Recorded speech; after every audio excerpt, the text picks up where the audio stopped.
Hi everybody, it's Mr. Simpson here and welcome to episode 11 of Mr. Simpson's Story Time. I hope you're well. It's pretty wild outside, so I thought I've got a really good choice of story for you today.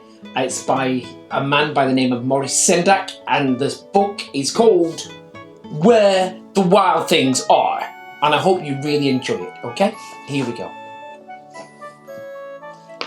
The night Max wore his wolf suit and made mischief of one kind and another, his mother called him Wild Thing, and Max said, "I'll eat you up."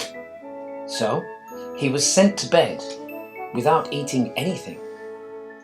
That night, in Max's room, a forest grew and grew and grew until his ceiling hung with vines and the walls became the world all around.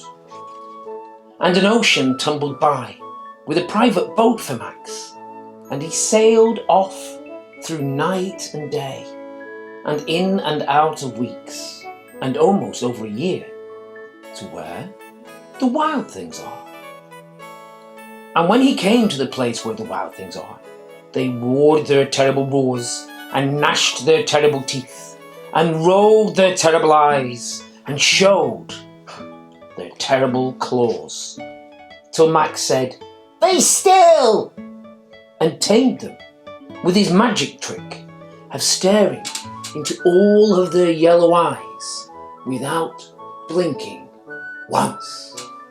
And they were frightened and called him the most wild thing of all and made him king of the wild things.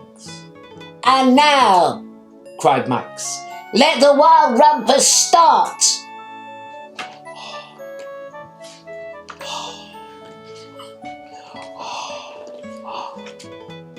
"Now stop," Max said, and sent all the wild things off to bed without their supper. And now Max, the king of all wild things, was lonely and wanted to be where someone loved him best of all. Then, all around, from far away, across the world, he smelled good things to eat. So he gave up being king of where the wild things are. But the wild things cried, "Oh, please don't go. We'll eat you up, we love you so." And Max said, "No." The wild things roared their terrible roars and gnashed their terrible teeth and rolled their terrible eyes and showed their terrible claws.